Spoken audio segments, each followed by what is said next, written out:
Pero a mí, como argentina, yo pienso en mi país y pienso, mira, en el ama de casa cuando va al súper y vuelve a su casa y dice, mira, llevé 2.000 pesos y no compré nada. No. El costo de vida es un horror. ¿Cómo hemos llegado a esto? Bueno, a ver, esto es parte de la decadencia argentina. ¿Pero va a bajar esto alguna vez? Esto se puede modificar. Lo bueno es que se puede modificar. Mire, yo le cuento. Yo soy A mí no especialista. me falta nada.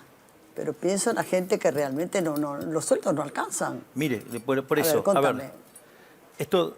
a ver, para mí esto no es un problema porque esto está resuelto en la teoría económica. Es decir, de hecho yo soy especialista en crecimiento económico con y sin dinero. Es decir, sé cómo se hace para crecer, sé cómo se termina con la pobreza y sé cómo exterminar la inflación. O sea, eso, digamos, que es básicamente lo que necesita Argentina. Argentina entró al siglo XX siendo el país más rico del mundo. Hoy Argentina... ¿Escucharon, no? Hoy Argentina, sí, era el faro del mundo. Sí, es decir, disputaba mano a mano con Estados Unidos. Hoy Argentina está de la mitad de la tabla para abajo. Argentina tiene 40% de pobres en la medición del primer semestre. Hoy ese número está más cerca de 50. Y este es un dato gravísimo. Fíjese esto. Argentina produce alimentos para 400 millones de seres humanos. La presión fiscal en el campo es del 70%. Quiere decir que el Estado se queda con el alimento de 280 millones de seres humanos. ¿Me puede explicar cómo puede ser que en Argentina haya 5 millones de argentinos que no le alcanza para comer? Es decir, entonces el problema acá son los políticos. Es decir, acá hay un modelo sí que se aplica desde hace 100 años y lo único que hace es empobrecer a la gente de bien. Entonces, con la idea esta nefasta, digamos, son dos ideas, ¿no?, lo que nos hunde. Una es una que dice que donde hay una necesidad nace un derecho. Pero ¿cuál es el problema? Las necesidades son infinitas y usted el derecho a alguien lo tiene que pagar y los recursos son finitos. Usted ahí tiene un conflicto. ¿Qué hace entonces el político con la idea de la justicia social? Esa idea aberrante. Genera déficit fiscal. ¿Con qué lo financian primero? Con deuda. Cuando hay que pagar, ¿qué pasa? No pagamos. Entonces, Argentina es el máximo defaulteador serial de la historia moderna. En el fondo... Espere que ahí, ahora le contesto ahora también. Llega, pero deme tiempo. Después, fíjese, el otro mecanismo que es financiarlo con emisión monetaria. Recién vimos lo que es el desastre, ¿no? Haberle sacado 13-0 a la moneda, le podríamos sacar 3 más ya, ¿no? Fíjese, y la otra es, nos suben los impuestos. Tenemos la presión fiscal en blanco más alta del mundo. Es imposible vivir. Tenemos 170 impuestos. Entonces, eso hace que el país sea invivible. 170 impuestos. Exacto. Qué barbaridad. Entonces, ¿qué pasa? Cuando usted quiere invertir un peso en la Argentina, es imposible ganar plata. Si usted no puede ganar plata, ¿cuál es el problema? Que no invierte. Si no invierte, no genera puesto de trabajo. Seguro. Entonces, y tampoco puede pagar buenos sueldos. Fíjese a la aberración que llegamos. Argentina, 1/3 de los trabajadores formales están debajo de la línea de la pobreza. Y eso es todo culpa de los políticos. Entonces, ¿qué es lo que pasa? Hay que hacer las reformas, la evidencia empírica existe, la teoría económica existe, es decir, está todo inventado, no hay que inventar nada nuevo. Pero ¿sabe cuál es el problema? Que la solución está en manos del problema.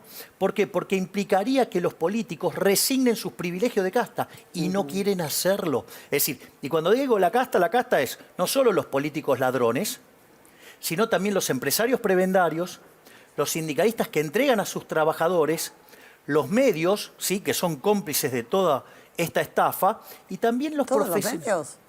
Y mire, cuando aparecen los micrófonos ensobrados, esos periodistas que agarran y verten sus opiniones en función de favorecer o no a tal cual político, eso no es periodismo, eso es propaganda. Es decir, es una falta de respeto al periodismo en serio, que cuando aparecen esos periodistas ensobrados que lo único que se dedican es hablar bien del que le llena el sobre y hablan mal del que le dicen. Y después están los profesionales cómplices. Es decir, por ejemplo, lo que yo llamo los econochantas. Es decir, esos economistas que van y defienden al Estado. O sea, defender al Estado... A ver, para que tengamos una idea... Pero discúlpame, vos si llegas a ser presidente, ¿vas a solucionar todo esto? ¿Vas a poder solucionarlo? Yo voy a tratar de hacer... Perdón que te interrumpí, pero me interesa tu opinión. Y a vos ¿Vos qué sería la dama consorte? No, consorte no. La primera dama. Claro, sí. La primera dama. Entonces, ¿se puede arreglar? Sí, pero lo que no hay que mentirle a la gente, es decir, esto requiere muchísimos años. Nosotros, de hecho, hemos presentado un programa económico y todo un programa de gobierno para 35 años. Eso, digamos, se estudia en economía, se llama convergencia, pero fíjese, en los primeros 15 años de aplicar todas las reformas pro mercado que estamos proponiendo nosotros, en 15 años podríamos parecernos a países como, por ejemplo, Italia, Francia, o como, por ejemplo, podría ser un poquito mejor que España. En 20 años nos podríamos parecer a Alemania. En 35 años nos podríamos parecer a Estados Unidos. Y en 40 años nos podríamos parecer, por ejemplo, a Irlanda.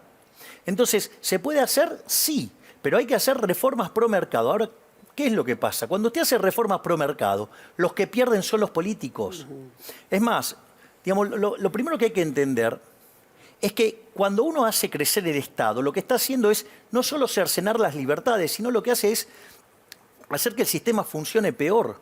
Pero fíjese esto, Argentina desde el Rodrigazo hasta acá triplicó el tamaño del Estado y mire la cantidad de pobres, casi lo multiplicó por 10. Es decir, acá el problema es el Estado. Es decir, que dejen de robar. Pues, ahí está. Mire, fíjese, caso Insaurralde. ¿Qué dice el caso Insaurralde? Dice, Milei tiene razón. Sí. Es decir, cuando yo digo que hay que recortar con una motosierra el Estado, me dice, ay, no, no se puede. Sí. ¿Cómo que no se puede? Ahí está, digamos, el Estado. Porque todo lo que hace el Estado lo hace mal. Los viajes a Colombia, ¿no? A Colombia, ¿qué ha hecho? 27 viajes a Colombia. 200 en un año. Pero, ¿qué lleva plata? ¿Qué hace? ¿Lleva dinero? No sé qué es lo que hacen. ¿Qué se pero puede hacer? Mire, lo mejor que usted puede hacer para terminar con la corrupción es achicar el Estado. La corrupción es inherente a la existencia del Estado. Mire, yo le voy a explicar por qué. Alzogaray, Bueno, está bien, digamos, era liberal Alzogaray. Era un liberal clásico. Sí, Yo era soy liberal, liberal era liberal, minarquista. sí, sí. O sea, soy bastante más liberal todavía. Pero ¿qué es lo que quiero decir con esto? Que, por ejemplo, si usted tiene corrupción en una empresa, por ejemplo, suponga que tiene un comprador desleal y paga más por los insumos. Quiere decir que a usted le puede aparecer otra empresa que pueda vender su mismo producto a un precio más bajo o al mismo precio, uno de mejor calidad o alguna combinación que a usted lo lleva a la quiebra. Es decir, en la economía de mercado, los corruptos quiebran. Es decir, porque es una suerte de ineficiencia. Ahora, cuando la corrupción tiene lugar en el Estado, le pasa la cuenta al sector privado.